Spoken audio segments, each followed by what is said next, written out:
Pause the video now, guys, and try question number 7.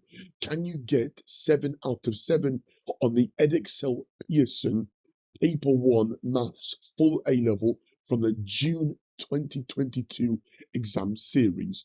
Okay, question 7a. Factorize completely 9x minus x cubed. So step 1, pull out the highest common factor. That will be x. Okay, x to the power of 1 or just x. Okay, think of it as 9x to 1. Okay, x1 is the big factor. Okay, x times 9 makes 9x. And x times minus x squared makes minus x cubed or negative x cubed. I've now got a sneaky hidden of difference of 2 squares. So 9 minus x squared will factorize into 3 plus x times 3 minus x, okay? Because remember, I can write 9 minus x squared as 3 squared minus 9 squared, and then using the difference of 2 squares format to write it in the form, okay, of the square root of that number plus the letter times the square root of that number minus that letter, okay? So that's my answer for that, okay? So the curve C has equation y equals 9x minus x cubed. Part B, sketch C showing the coordinates of the point at which the curve cuts the x-axis, okay? So we got y equals x brackets 3 plus x, okay, times 3 minus x, okay? I'm going to set this equal to 0, okay? So set y equal to 0 to work out where it cuts the x-axis. It cuts the x-axis when x equals 0, or 3 plus x equals 0, or when 3 minus x equals 0, i.e. your solutions will be x equals 0, x equals minus 3, okay, and x equals positive 3, okay? If you're unsure, then obviously check that, yeah, if you need to check that. But when you set each bracket equal to 0 and you solve each equation, okay, they are your 3 solutions. So either when x equals 0, when 3 plus x equals 0, or when 3 minus x is 0. Okay, so to sketch this, again, it's going to be a cubic, okay, it's a negative cubic graph.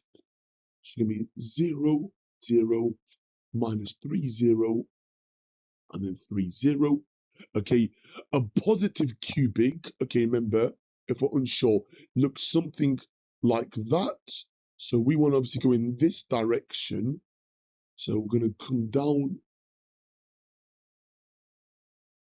okay, like that, like that. Oops, sorry, I've flicked off there, okay. Hopefully you can forgive me. Okay, so let's give it one more go. Like that, like that, like that. Boom. Okay, not obviously forgetting my x-axis. Okay, so let's label it as x and y. Okay, again, sorry that my sketches are not obviously perfect, but please, guys, in the exam, please, please, please, I cannot emphasize this enough or stress this enough. Please use your ruler and pencil or ruler and pen. Okay, if you've not got a pencil, but yeah, ideally ruler and a pencil. Okay, so that is the sketch of the negative cubic. Okay, because obviously the coefficient there is going to be 1, so minus 1x cubed. Okay, so again, if you're unsure, revise obviously types of graphs, okay, and revise how to sketch cubics. Then, yeah, part C is a bit more trickier. The line L has equation y equals k, where k is just a constant. Given that C and L intersect at 3 distinct points, find the range of values of k, okay, giving your answer in set notation. Well, we want to know basically, okay,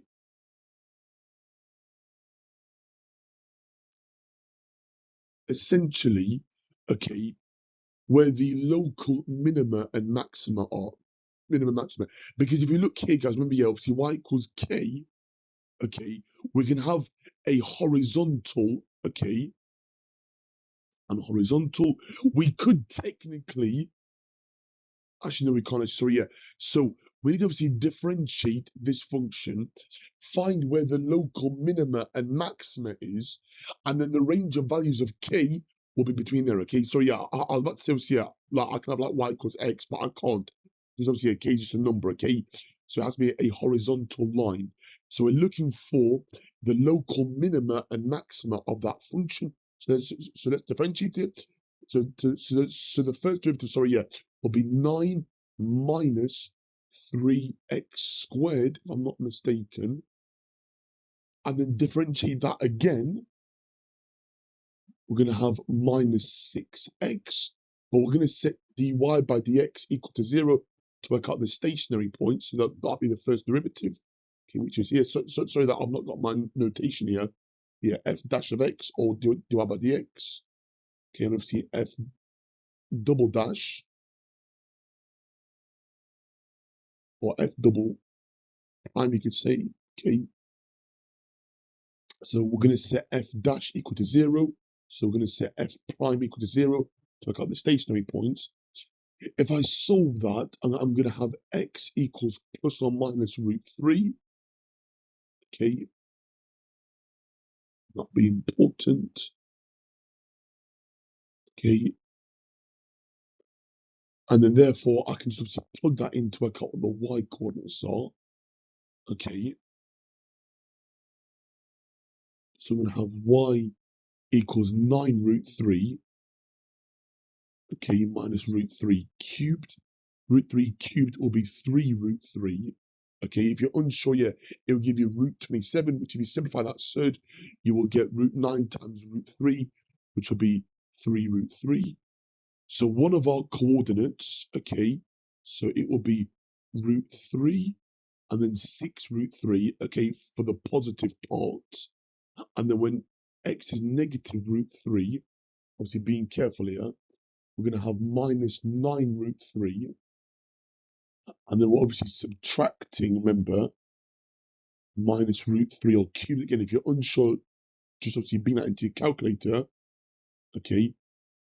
But this will give you, again, that will give you minus root 27. Okay. Which is going to be minus 3 root 3. Minus and a minus make a plus. So it'd be minus 9 root 3 plus 3 root 3. Is that right? I'm just double checking here. So plus 3 root 3 essentially. Okay, sorry guys, if I meant, yeah, just makes sense as well. Hopefully you can rewatch it if you need to.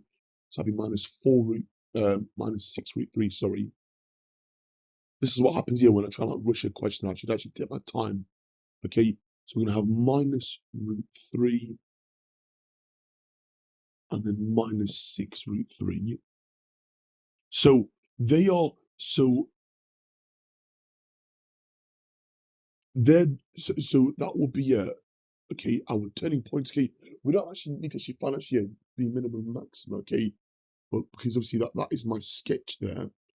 But essentially, we're going from the y values of minus 6 root 3 to positive, okay? So k, yeah, is going to be between, so I take this k, okay, where k, wait a second, sorry, yeah. Okay, right, obviously in index form, so we're going to write it like this. So curly brackets, okay, sorry for not actually very perfect there. K, okay, where k is between negative 6 root 3 and positive 6 root 3. Okay. Sorry, excuse me saying the word k, sorry, I mean okay. And then 6 root 3, where k belongs to this set of real numbers, okay? Put a little comma there, where k belongs to this set of real numbers. And then put like a little squiggly line there. Okay, sorry, it's not very, yeah, it's not very like squiggly there, but hopefully you're happy with that. And therefore, guys, that is my answer for part C. So sorry if I'm actually waffling on there, okay? So we didn't actually need to work out the local minimum maxima, okay? Because obviously I sketched the graph there. Obviously, if we want to actually sketch and work out, yeah, the local minimum maxima, okay? But basically, we were trying to look for the range of values, okay? If it's between there and there, then we'll have 3 distinct intersections. If it's above 6√3, then it'll probably have one intersection. If it's below minus 6√3, then it might have one or only two intersections, okay, depending on how you draw it. But if it's between, okay, sorry, I've drawn obviously a bit small there, but yeah. So we have K, and we put, there we go, K, and then we're gonna put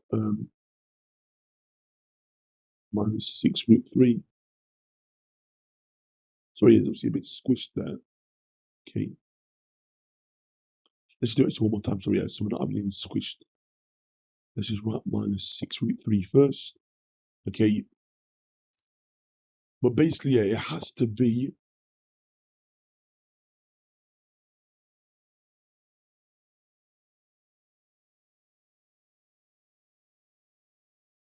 okay. And therefore, guys, that is going to be my final answer, okay? And that's giving you an answer in set notation, okay? So yeah, okay, so that's how we do part C. But again, yeah, that was quite a tricky question. But again, revise your coordinate geometry. Okay, revise when, yeah, lines intersect with curves. Remember, when lines intersect with curves, then you set both of them equal to each other and obviously solve the cubic and the line or the quadratic and the line, okay, so on and so forth.